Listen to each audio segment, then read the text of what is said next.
식탁 위에는 3시간 동안 고아낸 갈비찜이 하얗게 식어가고 있었습니다. 1년에 고작 2번, 명절이라는 이름으로 마주한 자리였지만 정막을 깨는 건 자식들의 안부가 아니었습니다.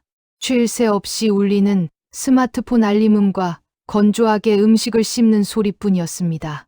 자식들에게 저는 밥을 차리고 접시를 치우는 늙고 초라한 관리인 일 따름이었습니다. 저는 주머니 속 꼬깃꼬깃한 진단서를 만지작거렸습니다. 폐에 시커먼 그림자가 보인다는 의사의 말이 맴돌아 물 한 모금 넘기기 힘들었습니다. 어렵게 입을 떼어 폐가 좋지 않다는 말을 꺼냈지만 돌아온 건 큰아들 정우의 짜증 섞인 목소리였습니다. 엄마, 오랜만에 모여서 우울한 소리 좀 마세요. 그나저나 통장 어디 있어요? 저 공장 확장하는데 딱 1억 원 모자라요. 엄마 적금 만기됐죠? 죽음이 어른거리는 어미의 몸보다 만기된 적금 통장이 먼저라는 사실에 가슴이 내려앉았습니다. 딸 수진이마저 어차피 나중에 줄 돈이니 미리 주는 게 효도라며 거들었습니다. 그들에게 효도란 제가 가진 것을 살아서 내놓는 행위였습니다. 지난 30년 봉제 공장 격리로 일하며 10원 한 장 아껴 모은 돈이었습니다. 내 몸의 병마보다 자식들의 당당한 요구가 더 날카롭게 폐부를 찔러왔습니다. 저는 방으로 들어가 낡은 가계부를 꺼냈습니다. 30년간 격리로 일하며 배운 버릇대로 모든 것을 기록해왔습니다. 아들 부도 막아준 돈 1억 5천, 딸 전세금 8천, 가계부를 덮는 손이 떨려왔습니다. 거실에서는 여전히 제 적금의 용처를 논의하는 자식들의 웃음소리가 들려왔습니다. 다음 날 아침, 저는 조용히 집을 나섰습니다. 발길이 향한 곳은 은행이 아닌 법원 앞 공중 사무실이었습니다. 더 이상 사랑을 구걸하지 않기로 했습니다. 이제부터는 철저히 계산된 차가운 정산만이 남았을 뿐이었습니다. 공중 사무실을 나오며 마주한 공기는 유난히 시리고 차가웠습니다. 자식들과의 인연을 서류로 정리하겠다는 결심을 품고 며칠 뒤 저는 예정되었던 정밀 검사를 받기 위해 다시 대학 병원을 찾았습니다. 하지만 비장했던 결심도 잠시 병원의 하얀 복도 앞에 서니 저도 모르게 작아지는 마음은 어쩔 수 없었습니다. 조직 검사 동의서 앞에서 제 손을 간호사가 막아섰습니다. 보호자 서명이 꼭 필요하다는 말이 천근만근 가슴을 눌렀습니다. 큰아들도 작은딸도 전화를 받지 않았습니다. 야속한 기계음만 이어질 뿐이었습니다. 바쁘겠지 하며 스스로를 달랬지만 5년 전 응급실의 악몽이 겹쳐졌습니다. 그날도 자식들은 미팅과 학원 픽업을 핑계로 오지 않았습니다.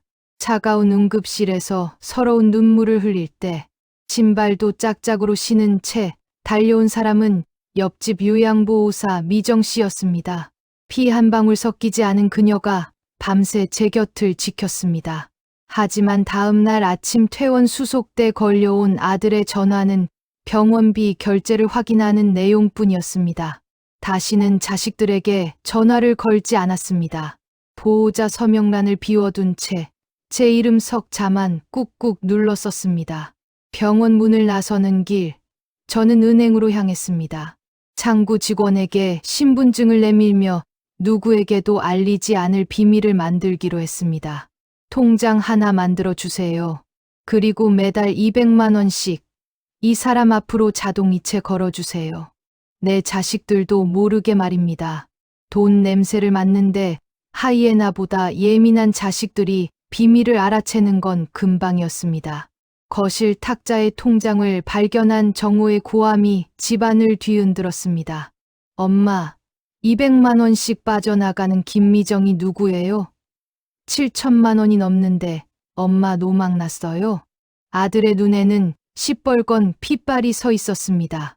그 돈은 제 피와 땀이었지 정호가 맡겨둔 돈이 아니었습니다. 딸 수진이도 성년후견인 제도로 통장 관리권을 가져오겠다는 문자를 제게 잘못 보냈습니다. 헛웃음이 터져 나왔습니다. 너희가 법으로 나를 묶으려 한다면 나는 법으로 너희를 끊어낼 것이라 다짐했습니다. 저는 5년간 모아둔 기록 상자를 꺼냈습니다. 미정 씨가 보내온 1825일의 온기가 담긴 기록이었습니다. 저는 변호사에게 전화를 걸었습니다. 유 원장을 아주 확실하고 잔인하게 수정하기 위해서였습니다.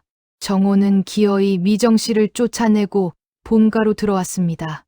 효도가 아니라 점령군의 통보였습니다. 그는 저를 돌보는 대신 청소를 핑계로 집안을 샅샅이 뒤졌습니다. 집문서와 인감도장을 찾아 눈을 번뜩이는 아들의 등을 보며 제가 물었습니다. 정호야, 애미 숨이 차서 그러는데 식탁 위 혈압약 좀 가져다 다오. 안방 문갑을 뒤지던 정호가 짜증을 내며 약이 어디 있냐고 되물었습니다.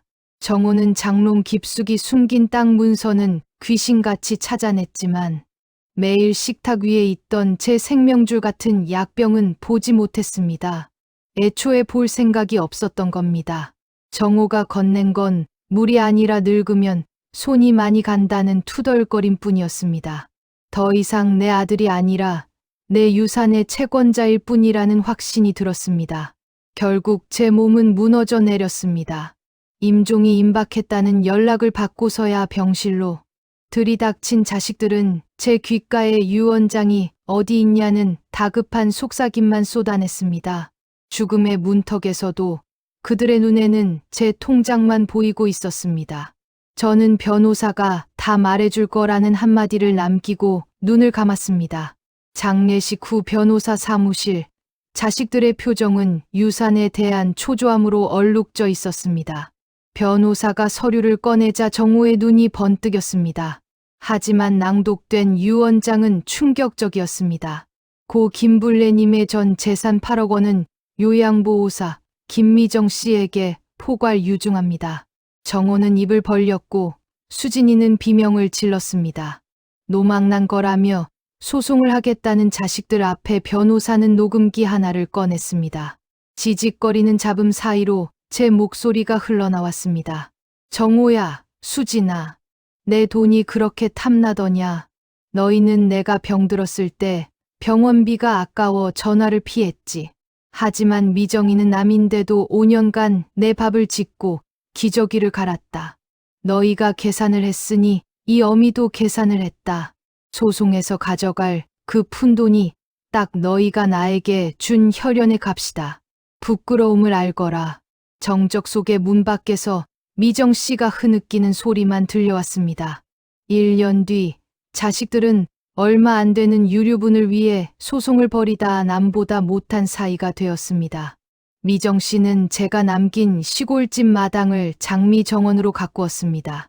매일 아침 제 사진 앞에 장미를 놓으며 안부를 묻는 그녀의 목소리에 저는 비로소 편안히 눈을 감습니다. 혈연이라는 껍데기가 벗겨진 자리에 진짜 가족이라는 열매가 맺혔습니다. 그것으로 충분했습니다. 가족은 피가 아니라 함께 나누는 온기와 시간으로 증명되는 것입니다.